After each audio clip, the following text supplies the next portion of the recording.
Okay, guys, I am sorry that I did not do a review of Disciple or Absolute Justice after the episodes were aired, but those last 2 weeks and this one have just been off the wall insane. I really apologize I couldn't do it, but I really didn't have the time until now to review it.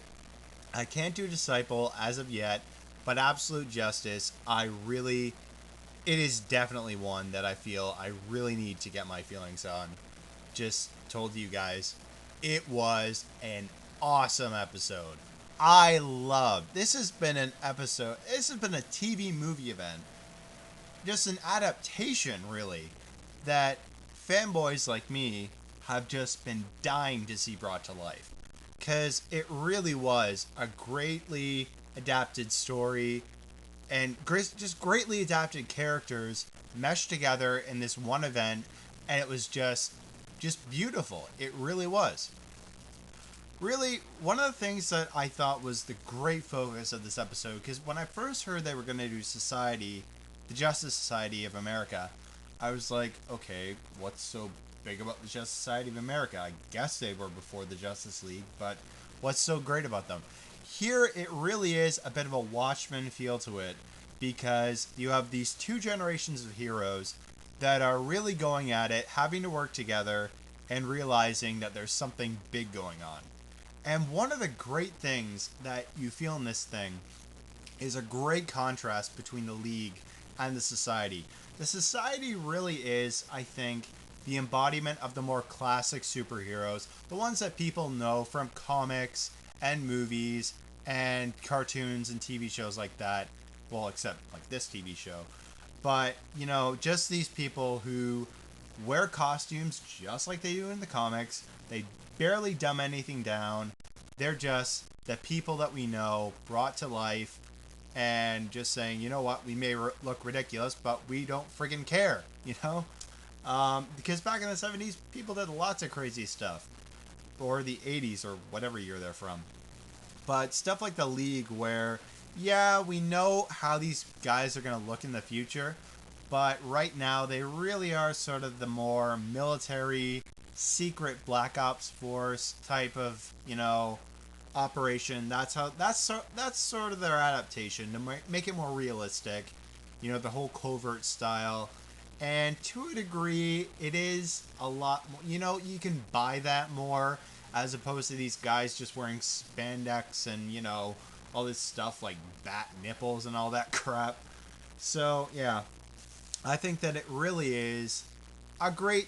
It's something that that really big fans who are thinking, you know what, stop making them wear all these body suits and all this crap and black trench coats and t-shirts and stuff. We want to see them in the real costumes, or at least one hero in a real costume, and you really did get that here. You got very genuine adaptations, and there was a bit of creativity to them, which I think in characters like Dr. Fate especially was a very unique choice, and I think that it did work well with his character in this adaptation. Um, with this television movie, I really thought one of the worries I had was that Tom Welling and I forget the name of the other director, but that these two directing styles were gonna conflict because at first it was supposed to be 2 episodes, 1 week in the next week, but then decided to make it a 2-hour movie event.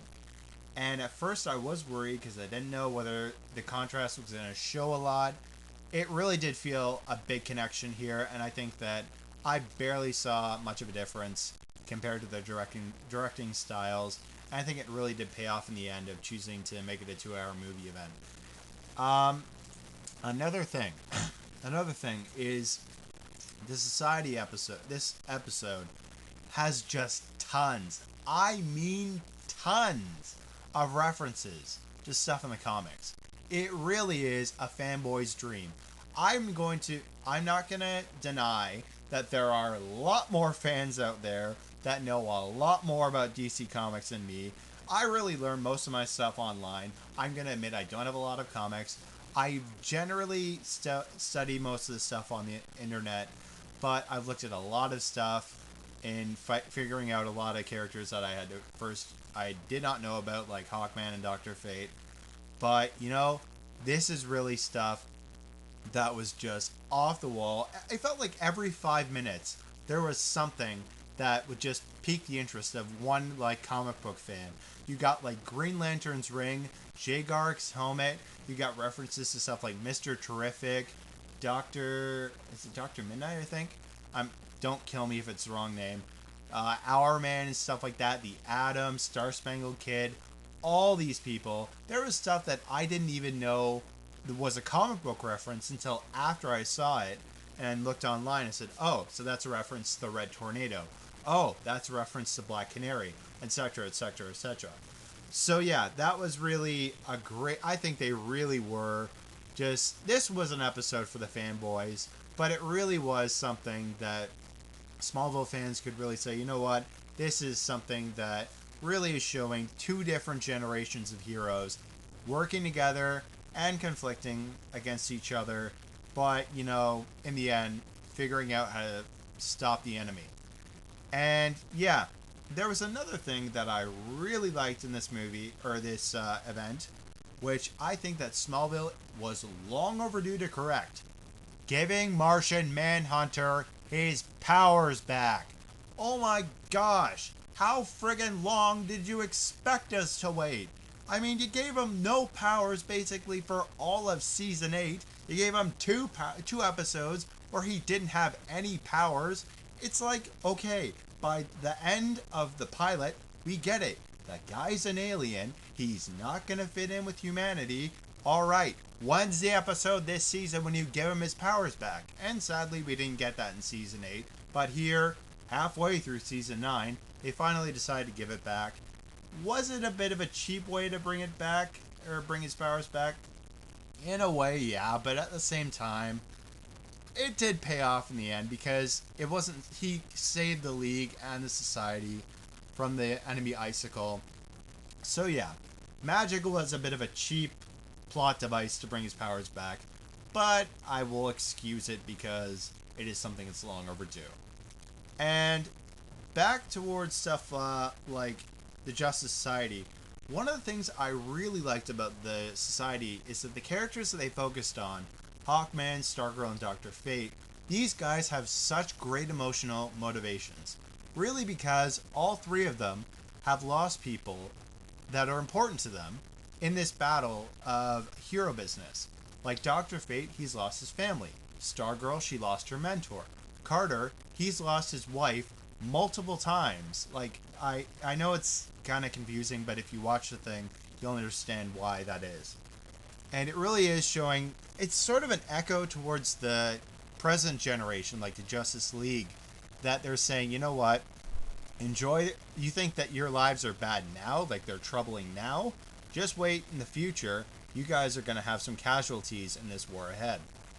And back towards Carter or Hawkman, one of the things I heard in an interview about this episode was that Hawkman and Green Arrow were not going to get along at all.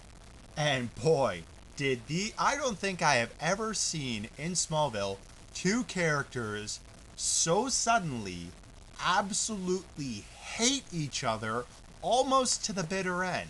These guys were almost, well, they were butting heads, but if they weren't like physically attacking each other, they were verbally attacking each other. These guys absolutely hated each other. And it was such a great, it was a rival ally relationship. It really did work, and I thought it was great. And oh yeah, there is something in this thing in this episode that really is a bit of a teaser. It's actually more of an unnecessary teaser because Dr. Fate said that he can see the future, and he said to Clark something along the lines of, although Lex is your enemy, you will triumph in the end over him. And he said to Clark, I'm going to be specific about your future.